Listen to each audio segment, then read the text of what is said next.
أعوذ بالله من الشيطان الرجيم.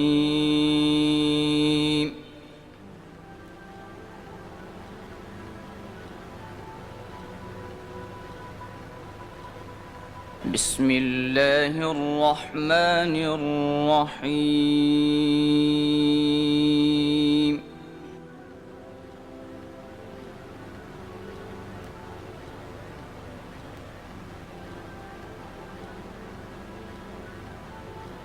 وقضينا إلى بني إسرائيل في الكتاب لتفسدن في الأرض مرتين ولتعلن علوا كبيرا.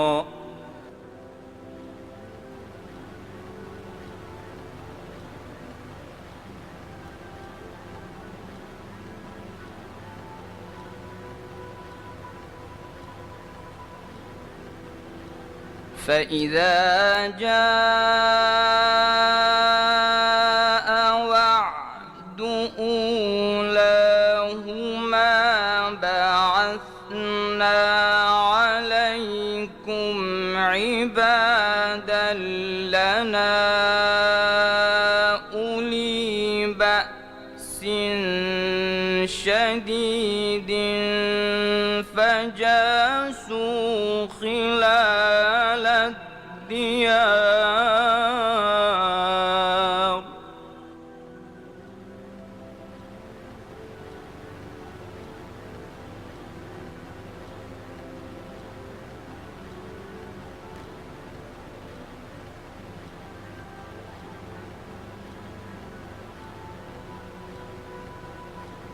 وكان وعدا مفعولا.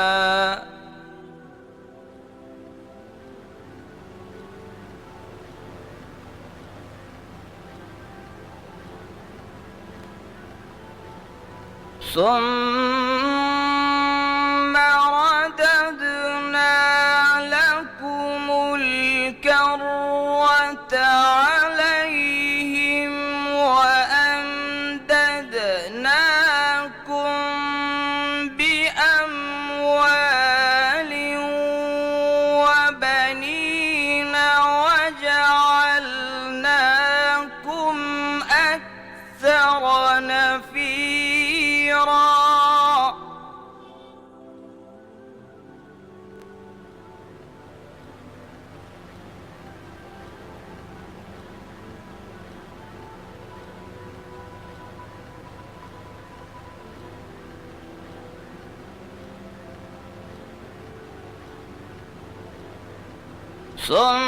ثم رددنا لكم الكرة عليهم وأمددناكم بأموال وبنين وجعلناكم أكثر نفيرا.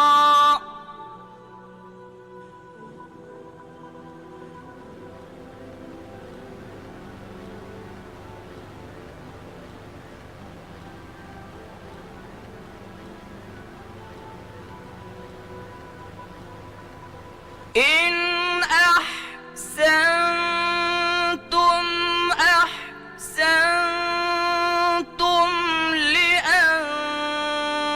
لأنفسكم وإن أسأتم فلها.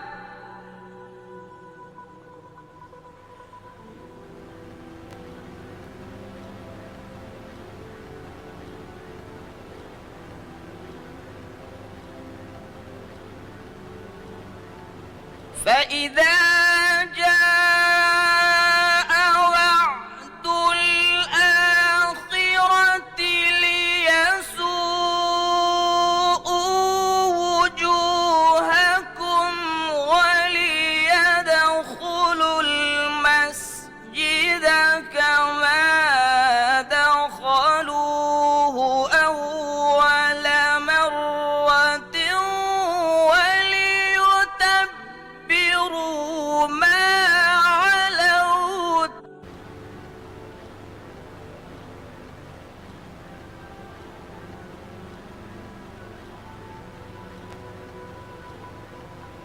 وليتبروا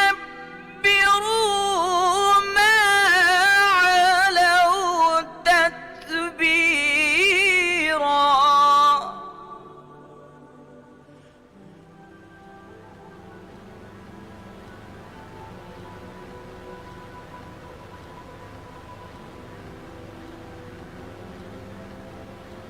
فإذا جاء وعد الآخرة ليسوءوا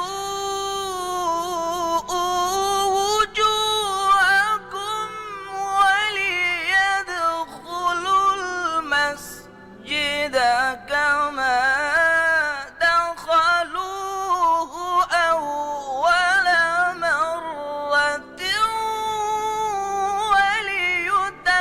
وليتبروا ما علوا تتبيرا.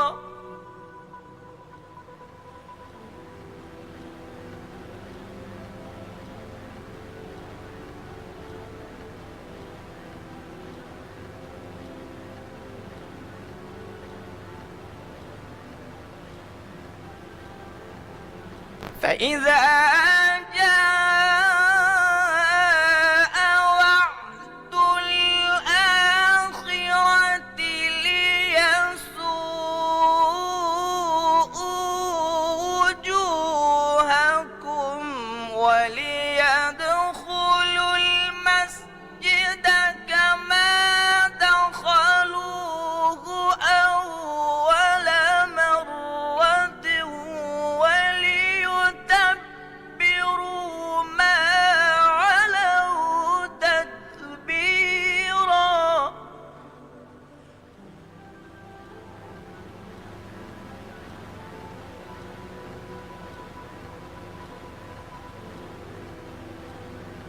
عسى ربكم أن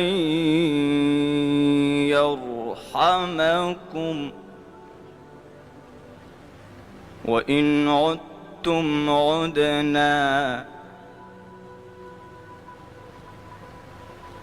وجعلنا جهنم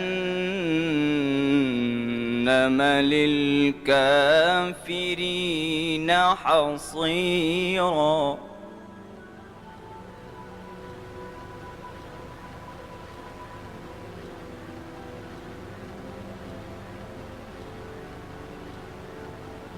إن هذا القرآن يهدي للتي هي أقوم ويبشر المؤمنين الذين يعملون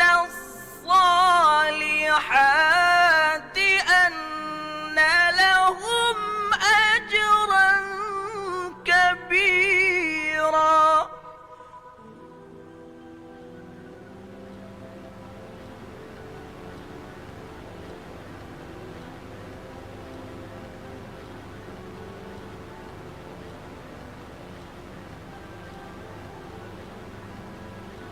إن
إن هذا القرآن يهدي للتي هي أقوم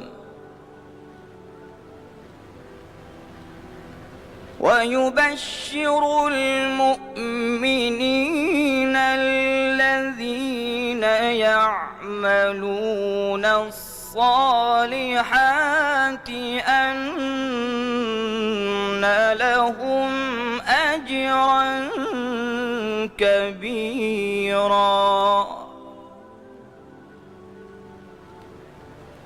وأن الذين لا يؤمنون بالآخرة أعتدنا لهم عذابا أليما صدق الله رب العرش الكريم.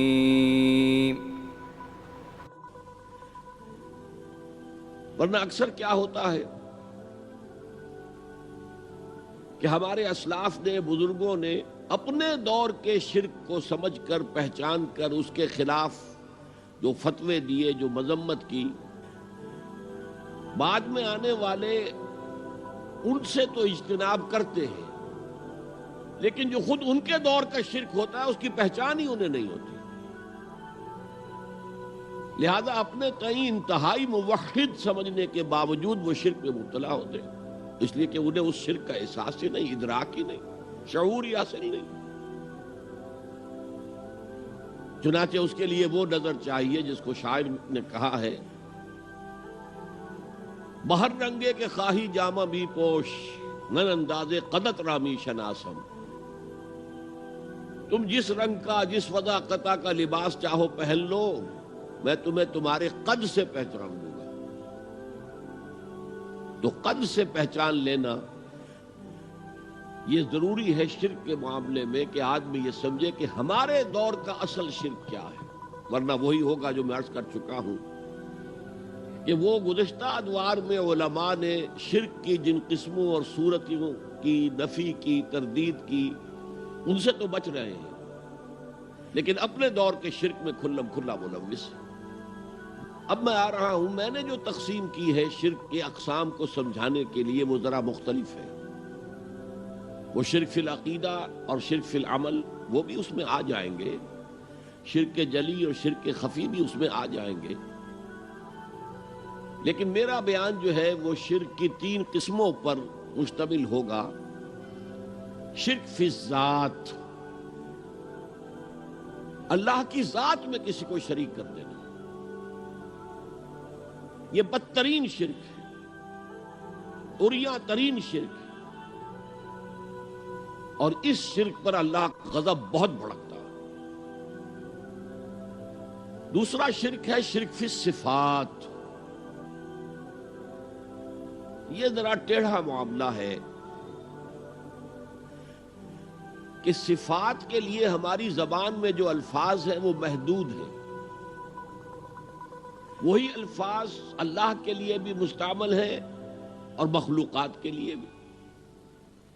اللہ بھی موجود ہے، ہم بھی موجود ہیں، وجود ایک وصف اور صفت مشترک ہو گیا۔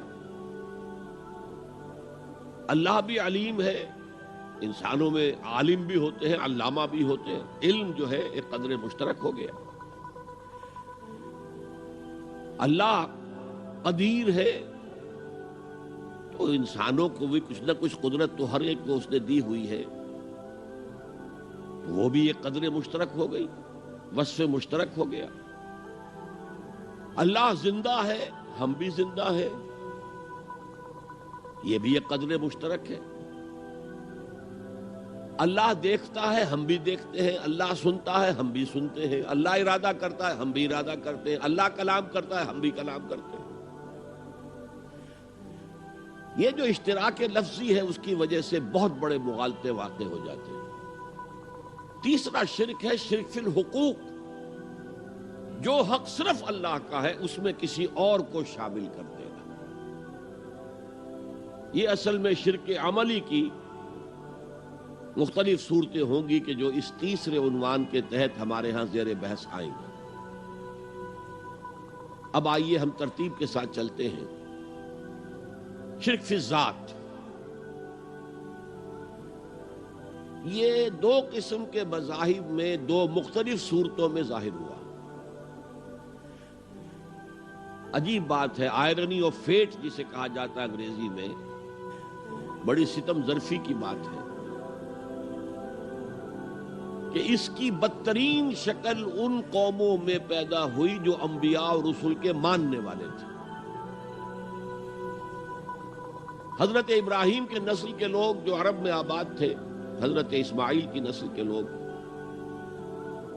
وہ فرشتوں کو خدا کی بیٹیاں قرار دیتے تھے، اور ان کی اکثر دیویوں کے نام مؤنث ہے، اسی لیے لات، عزا، عزا عزیز کا مؤنث ہے، منات، لات۔ وہ یہ سمجھتے تھے کہ یہ فرشتے ہیں اور فرشتوں کو اللہ کو بہت بیٹیوں کی طرح عزیز ہیں، یہ اللہ کی بیٹیاں ہیں، یہ ہماری شفاعت کریں گی اللہ کے ہاں۔ تو یہ شرک فی الذات، اللہ کی بیٹی بنا دینا، ذات میں شریک ہو گئی۔ اولاد جو ہے تو ظاہر بات ہے برہمن کی اولاد برہمن ہوگی اور راجپوت کی اولاد راجپوت ہوگی، تو وہ تو گویا کہ آپ نے اس کو اس کی ذات میں شریک کر دیا، ہم پلہ بنا دیا، کفو بنا دیا، مد مقابل بنا دیا۔ یہی بیماری سب سے زیادہ شدید اور مکروہ ترین شکل میں حضرت عیسیٰ علیہ السلام کے پیرووں میں پیدا ہوئی۔ ایک محدود پیمانے پر یہودیوں میں بھی ایک دور میں یہ بیماری پیدا ہوئی، انہوں نے حضرت عزیر علیہ السلام کو خدا کا بیٹا قرار دیا۔ اس کی وجہ میں آپ کو بتا چکا ہوں کہ چونکہ حضرت عزیر کی جو دعوت توبہ تھی، اس سے بنی اسرائیل میں ایک اصلاح کا آغاز ہوا، ان کے حالات بدلے، جس کے نتیجے میں اللہ تعالیٰ نے انہیں دوبارہ دنیا کے اندر عزت سے، طاقت سے، قوت سے سرفراز کیا۔ تو اس لیے حضرت عزیر کے بارے میں ان کے ہاں ظاہر بات ہے کہ پھر عقیدت اور محبت جو ہے ہونی ہی چاہیے تھی، اور یہ عقیدت و محبت کا غلو ہی ہوتا ہے کہ جو پھر اللہ کے بندوں کو، نبیوں کو، رسولوں کو، اولیاء اللہ کو اللہ کی اولاد یا اللہ کے کو اور طرح کے رشتہ دار قرار دے دیتا ہے۔ لیکن جس کیفیت کے ساتھ اس مرض کا ظہور ہوا ہے عیسائیوں میں، اس کی کوئی مثال دنیا کی تاریخ میں نہیں۔ ان کی تو گمراہی کا عالم یہ کہ وہ کہتے ہیں کہ عیسیٰ اللہ کا صلبی بیٹا ہے، صلبی، اس درجے وضاحت تاکہ کوئی استعارہ نہ سمجھا جائے اس کو۔ اگرچہ انجیل میں حضرت مسیح جب کہتے میرا آسمانی باپ، تو ساتھ ہی یہ بھی کہتے میرا اور تمہارا آسمانی باپ،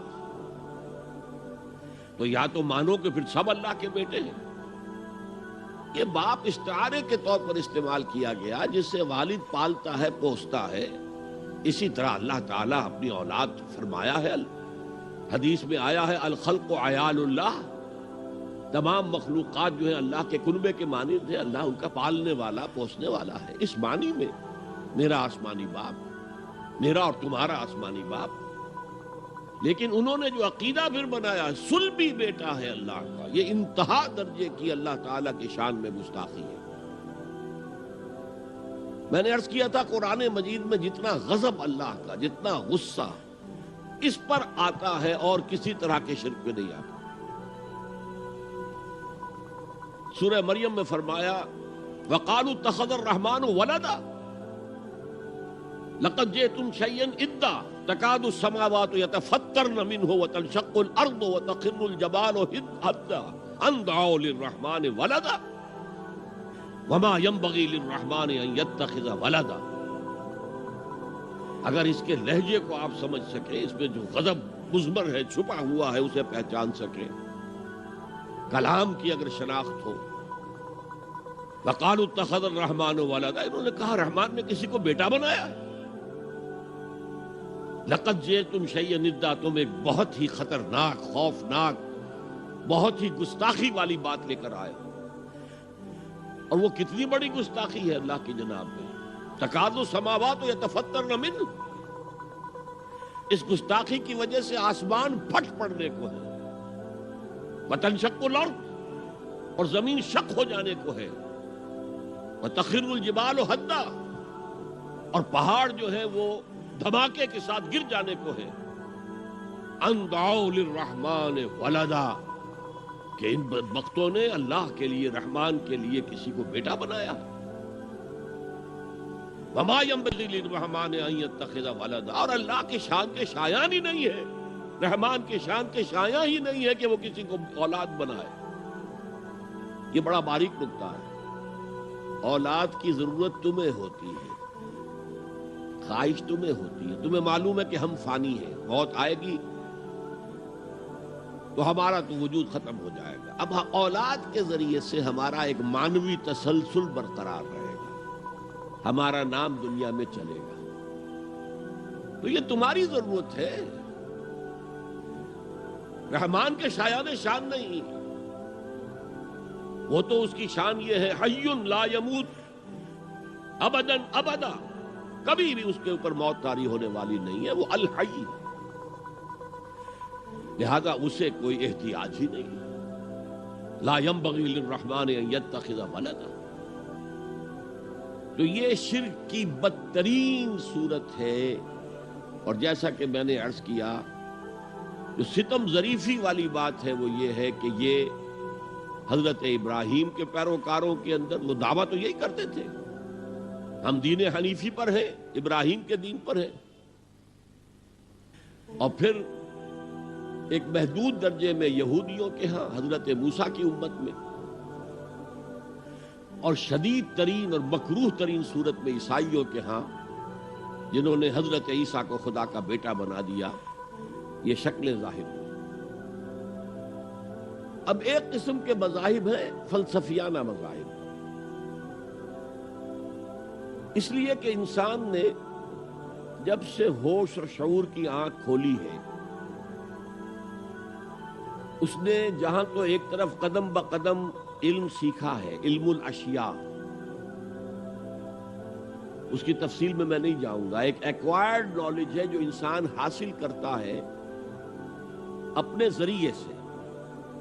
اللہ نے کان دی ہے، سنو، آنکھیں دی ہیں، دیکھو، مشاہدہ کرو، سنو، پھر جو سینس ڈیٹا ہے یہ اپنے اس کمپیوٹر میں فیڈ کر دو، جو اس کھوپڑی میں ہم نے رکھا ہوا ہے سپر کمپیوٹر، وہ اس سینس ڈیٹا کو پروسیس کرے گا، اس سے نتیجے نکالے گا، میموری کے اندر محفوظ کر دے گا۔ پھر اور دیکھو، اور سنو، اور غور کرو، نیا ڈیٹا جو ملا ہے اسے بھی پروسیس کرو، اس سے نتیجے نکالو، سابقہ نتیجوں کے ساتھ اس کو کمپیئر کرو، ٹیلی کرو، ان دو کے نتیجے سے کوئی اور تیسرا نتیجہ وجود میں آئے گا، اس سے بھی اسٹور کر دو۔ اس طرح رفتہ رفتہ یہ جو مادی علوم ہیں، فزیکل سائنسز ہیں، ٹیکنالوجی ہیں، وہ اس طور سے بڑھی ہیں، قدم بقدم قدم بقدم قدم بقدم قدم بقدم۔ پچھلے 200 سال اس زمن میں ایک بہت بڑا ایکسپلوژن ہے، بہت بڑا دھماکہ ہے، بہت بڑا بگ بینگ ہے کہ جو ان فزیکل سائنسز اور ٹیکنالوجی کے میدان میں ہوا ہے۔ لیکن ایک دوسرا علم جو ہے، انسانی عقل جو ہے، وہ وسیع تر اور عظیم تر حقائق سے بھی گریپل کرنے کی کوشش کرتی رہی۔ یہ کائنات کیا ہے، میں کون ہوں، کہاں سے ہم آئے ہیں، کہاں ہم جا رہے ہیں، ہمارا انجام کیا ہے۔ یہ تو معلوم ہے کہ ہم پیدا ہوئے تھے، میں 73 برس پہلے پیدا ہوا تھا، لیکن اس سے پہلے بھی کوئی میرا وجود تھا، اور it was a bolt from the blue. پھر میں جو جا رہا ہوں یہ تو معلوم ہے۔ And our hearts, though stout and brave, still like muffled drums are beating funeral marches to the grave. قدم بقدم میں اپنی قبر سے قریب تر ہوتا جا رہا ہوں۔ غافل تجھے گھڑیال یہ دیتا ہے منادی، گردوں نے گھڑی عمر کی ایک اور گھٹا دی۔ بڑھی نہیں ہے عمر، گھٹ رہی ہے، لیکن کیا موت اس کے بعد بھی، بیونڈ ڈیتھ بھی کوئی میری ایگزسٹنس ہوگی یا نہیں ہوگی؟ Is that going to be the end? علم کیا ہے، نالج کیا ہے، ہاؤ ٹو ایکوائر اٹ، نیکی اور بدی کی کوئی حقیقت ہے یا ایسے ہی ہم نے بنا لی ہے ڈھکوسلے؟ جیسے انگریزی کا محاورہ ہے نتھنگ از گڈ اور bad, only thinking makes it so. کیا یہ صحیح ہے یا نیکی اور بدی کی اقدار مستقل ہے، پرماننٹ ویلیوز ہیں؟ یہ سارے شعبے جو میں نے گنوائے ہیں یہ در حقیقت فلسفے کے مختلف شعبے ہیں. کائنات کیا ہے، اس کی حقیقت کیا ہے، وجود کی حقیقت کیا ہے، یہ میٹا فزکس ہے. خیر و شر کیا ہے بھی کہ نہیں ہے؟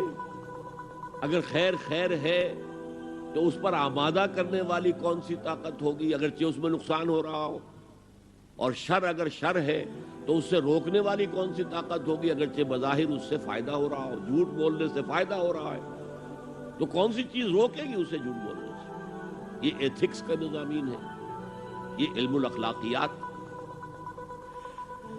علم کیا ہے، اس کی قسمیں کیا ہیں، ہاؤ ٹو ایکوائر دم، یہ ایپسٹیمولوجی کہلاتی ہے. یہ جو ہے فلسفے کی ایک اور شاخ ہے.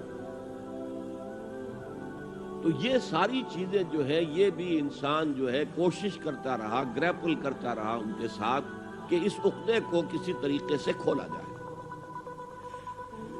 اس کے ضمن میں مختلف فلسفیوں کے مختلف فلسفے وجود میں آتے ہیں اور بعض فلسفوں نے مذاہب کی شکل اختیار کر لی. ہندوستان کے اکثر مذاہب فلسفیانہ مذاہب ہیں